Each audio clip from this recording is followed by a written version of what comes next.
Hello everyone, good afternoon, hope you are well. And thank you so much for giving us a day for the AWS Summit. I hope you are enjoying so far. Okay, this is an after lunch session. I do understand that you might be, just had lunch, but don't worry, we have got you sorted. We have got a very interesting customer journey to share in this session, and we will try to keep this session as much interesting as possible. Okay, so to start off, I've got a quick question for you guys.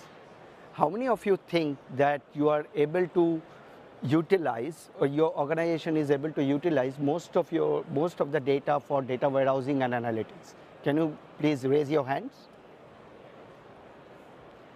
Okay, I see only a couple of hands. So that tells us a story, right?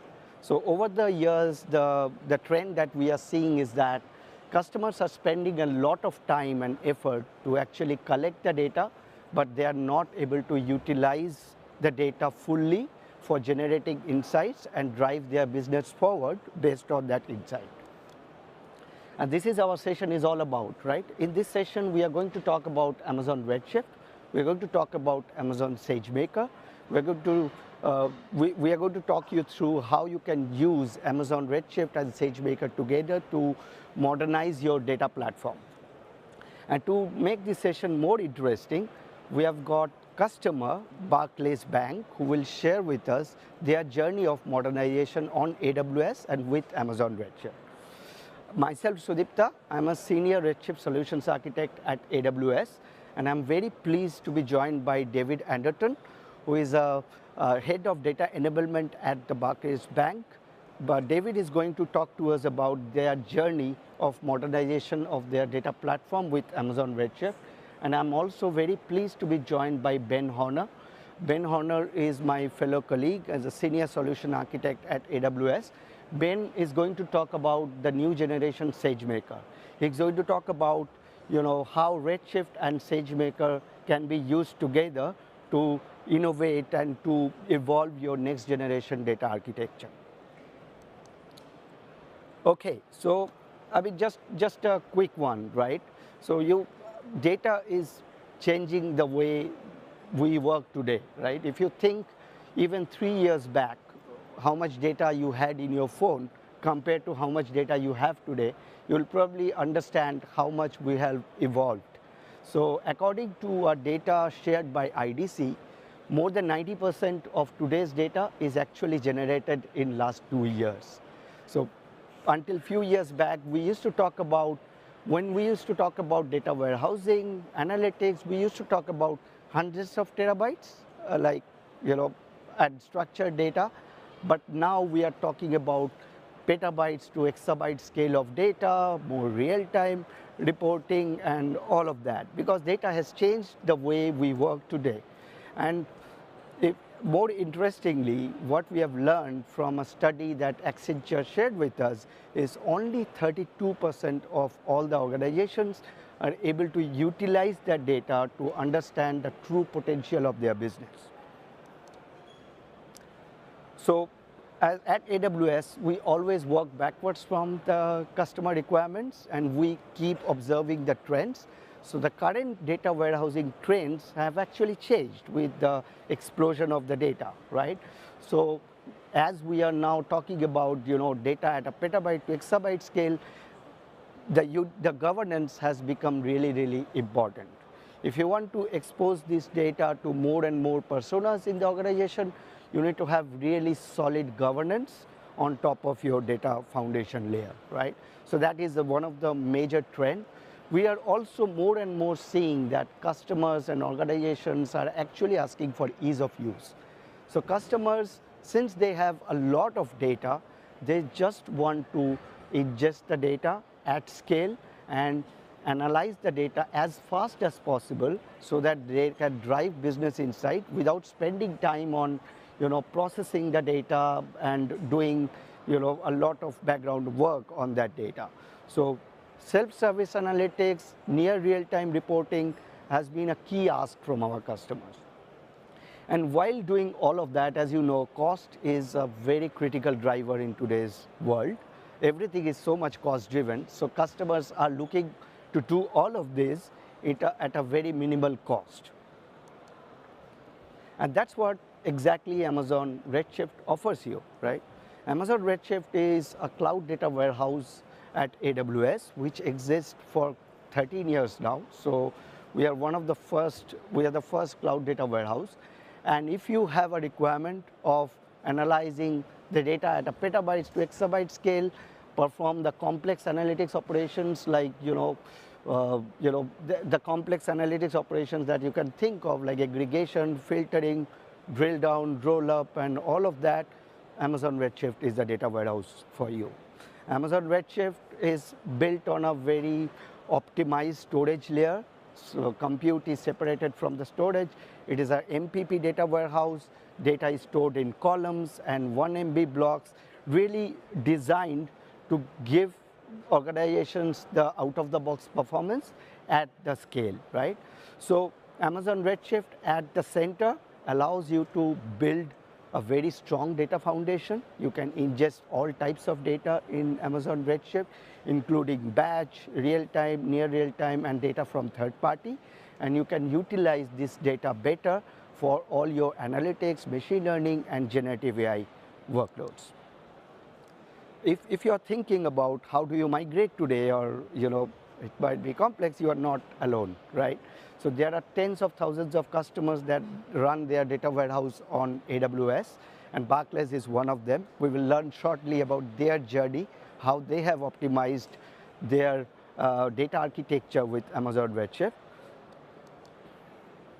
Okay, so when it comes to Amazon Redshift internal architecture and how we come up with the features, the current feature, the future roadmap, we always work backwards from the customer requirement. And these requirements and the innovations are basically categorized in 4 different categories. And first one being the price performance at scale, right? So yeah, as you heard from the data trends that performance is very, very important. Customers want to use the data as fast as possible. And Amazon Redshift allow you to do that. So according to the test that we have done with the benchmark data, Amazon Redshift provides you up to 3x better price performance than all cloud data warehouses exist today. And when it comes to the short queries, business intelligence dashboard, which is around 80% of the total workload today, Amazon Redshift actually works 7x better than all the data warehouses, right? So you might ask us, how do you do that, right? So as again, like everything we do is actually based on machine learning, based on the knowledge that we gain from the customers' clusters, the tens of thousands of customers that we have, and we are continuously taking some deliberate steps on Amazon Redshift internal architecture to make changes to the architecture automatically so that customers does not need to worry about it. And one of the key points here is autonomics. So when customers run queries on a data warehouse, they often worry about, okay, what should be my data model, right? How do I store my data? How do I join my data set? What should be my filter and all of that, right? So what we have done is autonomics is one of our main investment area. So what we are doing is we are taking care of the table design by ourselves, so taking away the major heavy lifting from the customers. So we automatically, based on the access patterns of you, we understand, okay, this is how we should change. So we update the table design, we make some changes to the compressions, etc. And also we analyze, okay, how much percentage of your queries are actually short queries, how much percentage is large queries, and based on that we actually use different queues which we call workload management. So that workload management also we take care of ourselves. And also there are a few other things I want to mention, like in any database, one of the challenging tasks is actually vacuum, stats gathering, etc. That we do by ourselves also, right? So we always make sure that your statistics of the database is up to date, your blocks are clean, your table design is optimal, so that customers only worry about running the query without worrying about the data model itself. Again, as you understand, these kind of things takes a lot of effort, but we are doing that heavy lifting. And along with that, we have both provisioned as well as serverless offering. So we have some customers who ask us, okay, I'm actually accessing the data warehouse for 3 hours only, 4 hours only. So we've got serverless offering. And there are some customers who have a continuous data warehouse running 24 hours. They have provision, and some customers even, actually most of our customers actually have a combination of both, right? So we have some pricing discounts as well on both offerings, serverless as well as provision. On serverless, we have recently announced some pricing discounts. So in combination of all of this, Redshift gets you the price performance that you need. One of the major feature and one of the key differentiator to provide you the price performance is data sharing. So Amazon Redshift allow you to share data from one data warehouse to another without moving data, right? So what we have seen with customers is that customers have multiple departments within the organization, so they can basically run their own data warehouse and they can share data across the clusters without really moving the data. So with that, again, one of the major advantages that they get is they are able to implement a data mesh architecture, and they are also able to apply the chargeback model, which is the need for most of our customers today. And you will see this is a feature that exists for more than 4 years now, and there are a number of customers that uses this already. And there are two types of model basically with data sharing. It can be a hub and spoke, where there is a single ETL or single producer cluster and multiple consumer cluster that consumes from that producer cluster. It can be that kind of a data sharing model, or it can be a data mesh, which I mentioned, like different departments have different data warehouse, they read data, write data, and that kind of a model, right? So there are two advantages. You get concurrency, you get higher concurrency, and the most important thing is you save a lot of cost, because some of the data warehouse you may not need to run for 24 hours. You can have a combination of serverless and provision and share data. Okay, the second innovation area that we have is actually lakehouse. So customers have been telling us, okay, all right, when we have data in the data warehouse, it really works well, the queries are faster. But then again, when we run the same query against the data lake data, it's not as fast as they are in the local Redshift data warehouse, right? So we have been working on something called a SageMaker Lakehouse, with a brand new lakehouse capability that allows you to basically unify all the data, not only in the AWS, like it can be a data lake data, data warehouse data, it can be data from third party. So single unified data storage, and then any Iceberg compatible tools can actually consume that data. So it's not necessarily be Redshift, it can be Redshift, it can be a third party a tool, it can be your BI tool, it can be your generative AI application. You will get, most important thing is you will get the best of both worlds, because our customers really love data lake, right? They do not want to put everything on a data warehouse to begin with, and this was one of our key asks, and that's how we have evolved. On this actually my colleague Ben Horner is going to talk about in much more details, and we have subsequent session on this as well, which you can follow. I'll move to the next innovation area that we have. If you think about what we discussed in the data warehousing trends, is the data is exploding and data is coming fast from streaming sources.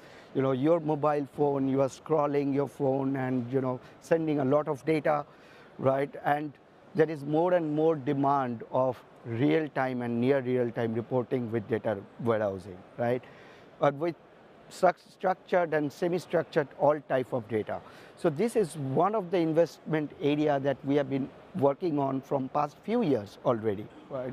So we allow you to ingest your data to Amazon Redshift without writing an ETL pipeline, right? So we manage the ingestion for you. So for example, if you have got data in the data lake, you can create something called auto copy capability. So auto copy is a one-time setup that you do one time, and then you do not need to worry about an ETL pipeline. We will listen to your data lake and we will ingest to Amazon Redshift automatically.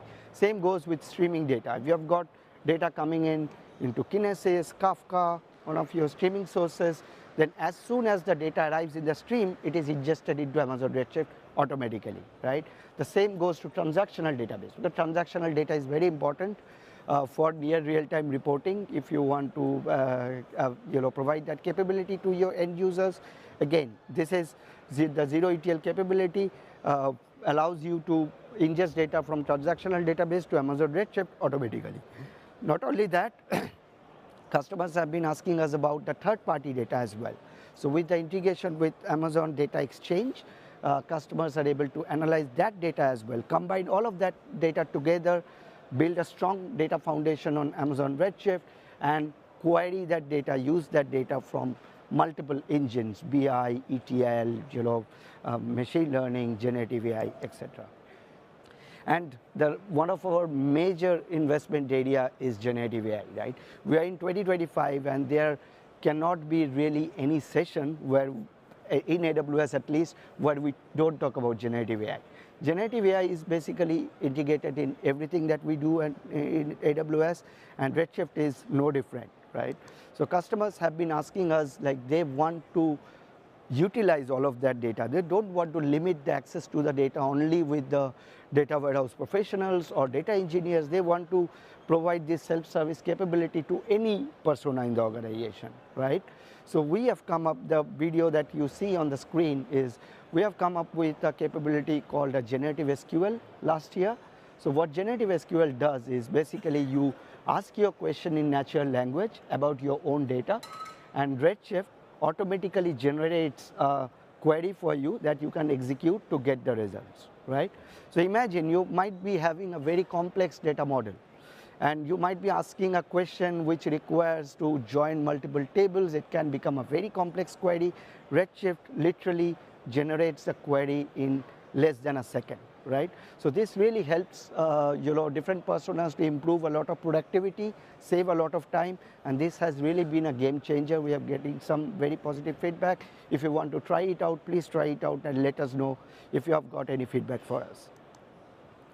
And next thing is our generative AI application, right? So we have got Amazon Bedrock as our generative AI application, and you can now use your own data to personalize your generative AI application. So you can basically, in Amazon Bedrock, you can add Amazon Redshift as your knowledge base, and then all your data you have access to, then you can play around, ask conversational questions, etc., and get your answers quickly.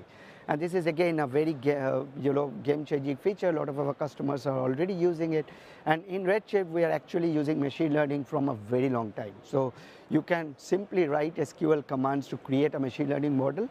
On top of that, now what you can do is you can directly inference your LLMs, Bedrock LLMs, with a simple SQL to build something called an external model, right? So these are our generative AI capabilities within Redshift that we provide as of today, and we are constantly innovating on that. Okay, so enough of theory, right?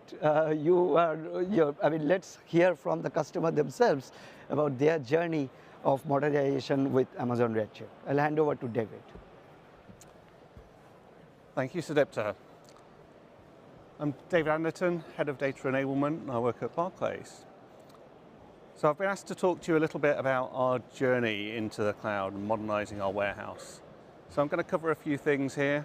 I'm going to start with a little bit around understanding which part of Barclays we're talking about, go into a little bit around our migration journey, the history that led us there, so things that we did to make sure that we could move well.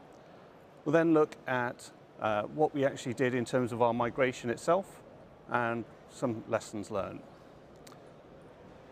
So Barclays, hopefully most of you know Barclays and are aware it's a UK bank that can trace its root back over 300 years. Barclays is made up of 5 divisions. It's quite a big place. So the part of the bank that I'm going to be talking to you about today, there's in fact 2 businesses. It's the corporate issuing and acquiring businesses. So the part of the bank that deals with handing out corporate cards and dealing with point of sale terminals. They're part of Global Transaction Bank, which sits within the UK corporate division of Barclays. So as I said at the start, I'm going to talk to you a little bit about what happened on premise first, because that really did influence the journey that we took when we went into cloud. Probably one of the first big things that we did was a warehouse consolidation project. And that took a number of different databases that existed across the bank, brought them together, removed duplication, streamlined and rationalized our reporting, and put very strong governance and controls in place so that we were very confident in the curated data that we actually had available to us on our on-premise environment.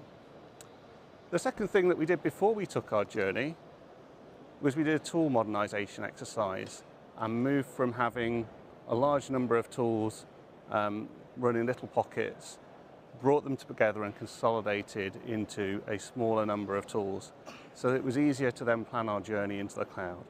We also took the opportunity to upgrade where possible to newer versions that would give us the maximum chance of being able to use those tools directly into cloud. Once we've done that, that put us in a really good position to then think about a right to left approach and do some proof of concepts. Now I'll go into more details in subsequent slides on our right to left approach, but we started up and effectively did two phases. I've called them out here, but in reality they were pretty merged together and running all at the same time. But the first phase that we did was we did some quick proof of concepts. We had a good idea of where we wanted to land, but we wanted to make sure that actually when we did it for real and made sure that we put our tools on it and started using them, that it would work the way we wanted to. And if we were going to hit any snags in the road, we'd hit them quickly, we'd adapt and we'd move forwards. So that phase one was proof of concepts and then hydration early on and adapting. Once we've done those, we could run really quickly into a full migration and effectively take all of our projects across. So that's the very high level. We'll have some more detail in future slides. So why did we do it? Well, a number of reasons. One, we wanted to control our costs. We wanted to be able to choose when we were spending and what we were spending on. We also wanted to balance that with unlocking new productivity, newer and faster tools, and opening ourselves up to being able to take on opportunities and use cases that our on-premise environment just wouldn't have allowed us to do. So before I go into how we did it, let's look at some of the scale of the challenge that we had. We've done that by looking at it in a number of numbers. So I mentioned there were two businesses that we were dealing with. Well, to be able to replumb all of those processes for those two businesses and move into cloud, it was 56 different source systems, about 1,500 tables. So for the technical teams doing that load, that was a little bit of heavy lifting to do. But I also mentioned our history and the fact we've gone through this database migration. We put good, strong governance, good understood data lineage, good data controls in place. And that meant that we generated 150 curated business data sets. And all of our downstream processes was running off that much smaller number of highly governed, well-controlled data sets. The data warehouse was used for a number of different things. So from batch reporting, powering 500,000 external and client reporting reports. It was used ad hoc to generate business-needed data use cases, and they could be things from a salesperson saying, hey, I've got this request from a client, can you answer it? Through to strategy decks or anything like that. It was also used interactively by a large number of people. And they were varying in levels of knowledge, technical skills, and access to the data. You might go from a salesperson on the call with a client wanting to bring up some information for them, going into a self-serve tool. Their knowledge of the data would be, I just want to get the data from my client, I just want to filter it. Through to a data scientist experimenting, learning, developing models. So we had a wide variety of different users with different levels of data knowledge, different levels of understanding of cloud. I'm calling that out specifically because when we were going on this journey, thinking about how we would approach those users, how we would bring them on the journey into cloud with us, how we would train them was actually really important. I'll go on to that a little bit more in another slide. And what did that mean? Well, it meant that we had to move about 2,000 processes across.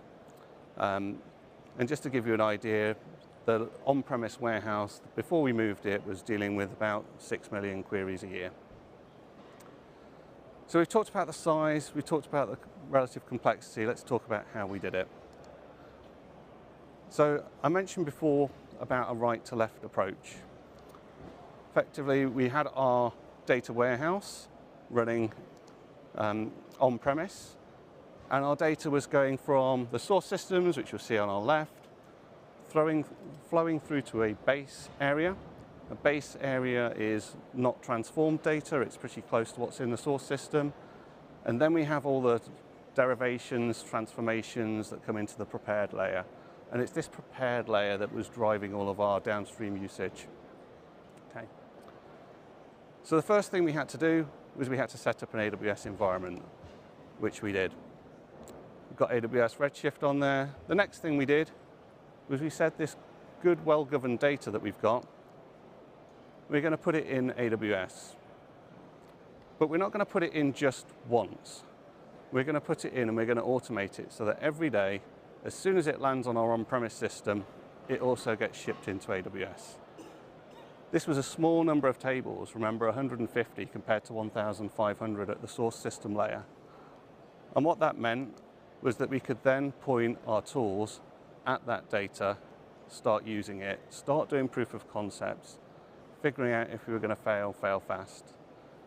Actually, this diagram isn't technically correct. What we did first was we put the data into S3 and exposed it using Athena and pointed our tools at it. Now, that worked really well for most of our processes, but for some of our really big, heavy, complex processes, we found out that we were butting up against the 40-minute timeout that's globally implemented in Athena. So we adapted, we learned, we put Redshift in and we updated our design. So this is kind of the POC stage, where we've got our processes, we're pointing some of them there in parallel. We've got a set of early adopters that we've trained up on the systems, the solutions, and they're becoming our community of early adopters that would later become our champions to support the full migration. Now, one of the things that we did at this stage was we thought about our distributions and sorts.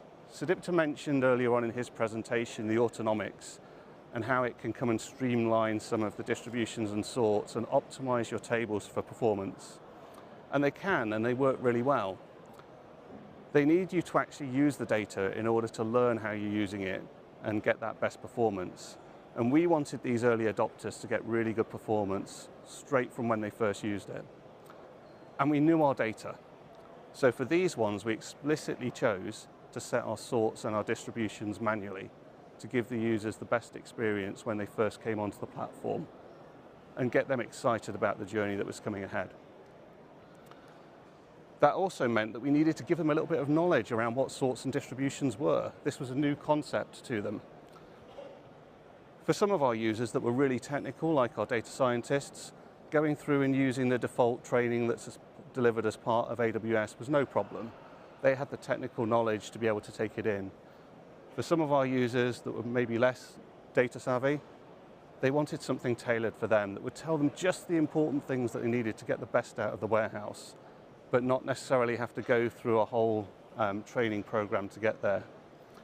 So thankfully, we collaborated with our AWS team and created some bespoke training that was pitched just at the right level to help those users, and in fact some of our more advanced users, really know the key things that they needed to get the best out of the solution. So we didn't stop at the proof of concept. What we effectively did was we carried on putting more and more and more processes running against this copy that was coming from on-premise. While all the time in the background, our technology team were doing the hard yards of migrating all of our source systems, putting in an ETL process that would then load that data to base and create a parallel version of what was coming across from on-premise. This was great, because it meant that we could reconcile all in one place in an automated way. We didn't have to do all of the looking at all of the reports independently. We had 2 copies generated differently in one place that we could then check back. So this saved a lot of time in terms of checking individual reports through. But we did also have parallel copies of the reports. So it gave us that extra security, the extra control that we checked back and reconciled both at the data level, but also at the report output level that the consumers had as well. Once we'd done that and we've got all the confidence, all of the users' reports that through the POC stage and then through the migration were already pointing at this copy of data from on-premise, we had to switch over the plumbing. So those reports were already using the data, we just replumbed it so that it was being populated instead via the AWS load. Once we were then happy we'd done that, we'd turned it over, it hadn't had any impact to those parallel running reports. It was simply a case of switching over, managing our users so that they then didn't use the on-premise version, which meant we could decommission and effectively be live on our AWS as the primary solution. And that's what we've done. We are live. We have been live for a good while now, and it's working really well. We've got most of our queries up running in under a minute, and the average query time is only 8 seconds. So far we're seeing that actually our usage is increasing, as Sudipta said. It keeps on going and going and going, and we improve. So what have we learned on this journey? We've probably learned a few things. Look for opportunities to learn and try things out quickly so that you can adapt. Don't wait till you got to right to the end and sunk everything in it. Build strong and trusted partnerships. They could be internally, like the early adopters that then became our champions, that then helped others to migrate, or could be with your account team. You know, being able to actually leverage our account team to get that training done and make it really hit just the right spot for our users was brilliant.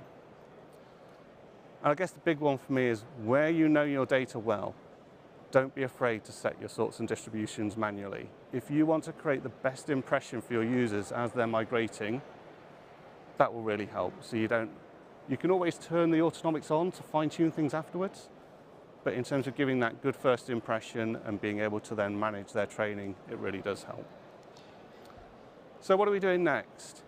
Well, a couple of things. We're continuing to optimize our cluster. Optimization is an ongoing thing, making sure that we can keep within our cost brackets. Sudipta mentioned the mesh architectures and data sharing. We're also on that journey, and we'll be implementing that very soon. Simplification of our ingestion pipeline. On the diagram, you'll have seen Glue effectively taking our data through from source into Redshift. We're going to be simplifying that with Redshift Spectrum and continuing our cloud journey. As I said at the start, the part of Barclays that this was talking about was 2 businesses. There are other businesses on that cloud journey, so we'll be taking it forward from there. So that wraps up my presentation here. I will be handing over to Ben. Thanks, David. So, before I get started, I just want to say a big thank you to David's team, also at Barclays, for helping through this project to make it a success, and also to mine and Sudipta's colleagues within AWS who've worked with us through this partnership. It's been a great partnership, and I look forward to it continuing in the years to come. So, my name is Ben Horner. I'm a Senior Solutions Architect at AWS, supporting Barclays. And I really want to build on that topic of what's next with Barclays. If, like you're migrating their workloads into data warehouses on your AWS, but also building out data lakes on S3 and AWS, and how do we bring together the best of those both worlds? And that's where SageMaker Lakehouse comes in. As Sid mentioned, that lakehouse concept of the best of both worlds between warehouse and data lakes. So before I jump into the detail, in the time I've got left, I'm not going to be able to cover all of the details that Lakehouse has to offer.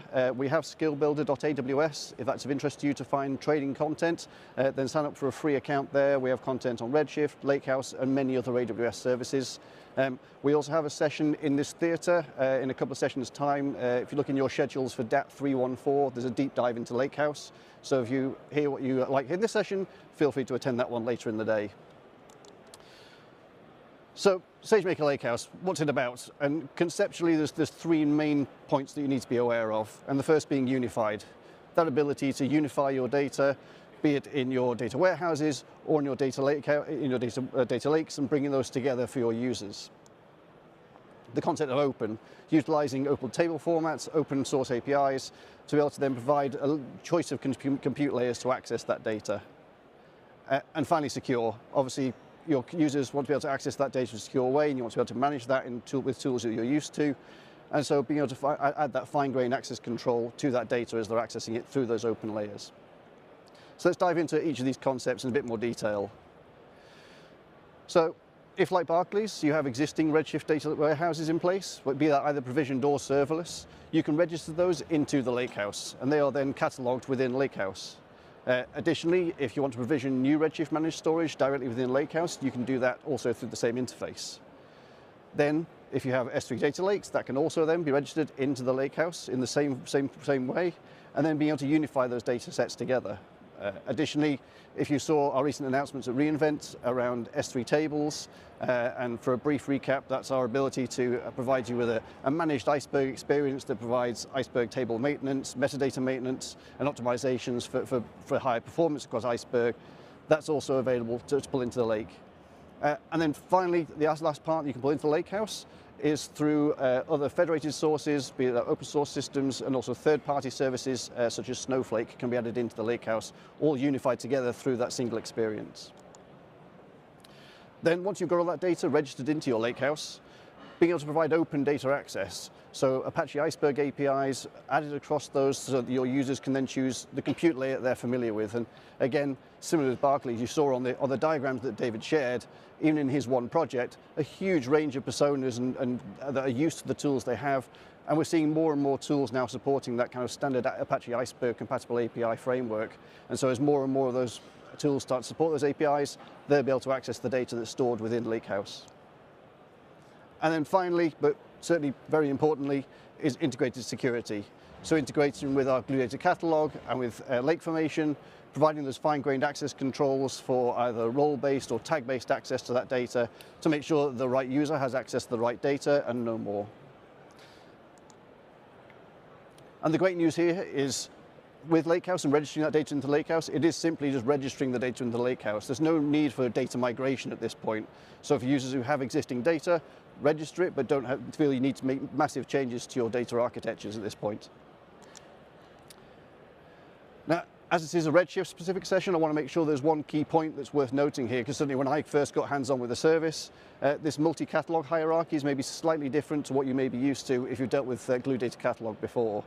And it's worth just looking first at how Redshift is laid out in its hierarchy, and that'll help you then map that across to how we then map that in a multi-catalog within Lakehouse. So within Redshift, that top layer is the Redshift namespace, but within that namespace, we can have multiple databases. And so we need to then map those multiple databases across into the catalog, because each database can have schemas, and within each schema, there are then potentially a number of tables. So to map that into multi-catalog, we can have a namespace mapped as a top-level catalog, and that would be using a user-defined name that you can set within Lakehouse. Then each database is mapped as a sub-catalog under the top-level catalog. Then finally, schemas are mapped to databases and tables into tables. And it's a small nuance, but it's certainly worth just noting for when you're querying and navigating your data, it will be slightly different to the kind of three-tier hierarchy you would be used to in Glue. And so then what does this look like as an end-to-end process, where you've got a number of users accessing through standard Apache Iceberg APIs, providing that standard fine-grained access control that you're used to across existing and new data sets. So whether it be in Amazon Redshift data warehousing, in our new S3 table buckets, or even those federated sources such as Snowflake, these are registered into the catalog as federated catalogs. And very simplistically, federated means that the metadata is managed outside of the Lakehouse. So in our case, that metadata we manage within Redshift. For services where the metadata is managed directly by Lakehouse, that would be either through S3 or through Redshift managed storage that's been provisioned within Lakehouse. Those are categorized as managed catalogs. But the great news here is that that's then unified as a technical catalog within Lakehouse and given to you as a single experience. Finally, once you've got all that data registered in the Lakehouse, We then provide that layer of Apache-compatible Iceberg APIs across that to then access all of those data sets as a single catalog experience. And you can access that data through a choice of compute options. So whether it be SageMaker Unified Studio, a great option for you if you're used to it or want to try that out as a new service, but also many AWS analytical services that support Apache Iceberg APIs, and also third-party applications. So you can see here you're not tied to any specific compute layer. So as an example, a financial analyst maybe in Barclays could be accessing customer transaction data in Amazon Redshift, maybe customer market data in S3 and third-party data in Snowflake, but all joined together in a single query through Lakehouse. So that's going to deliver much faster business insights and much better business outcomes as they start to be able to query across these what were previously siloed data sets. So hopefully that's given you a very brief kind of quick overview to SageMaker. As I said, we've got a further session later on today that's going to give you a deep dive to it. If there's further interest, feel free to take a photo of this screen. We'll give you a couple of QR codes for you to get more detail on both Redshift and SageMaker Lakehouse. I'll just give you a couple of seconds to grab that shot. And with that, I'd like to thank you for your time. We've got a QR code available here for the survey, so please do leave us feedback. Myself, David, and Sudipta are going to be sticking around after the sessions. We're happy to take any questions. But other than that, thanks for your time. Have a great summit.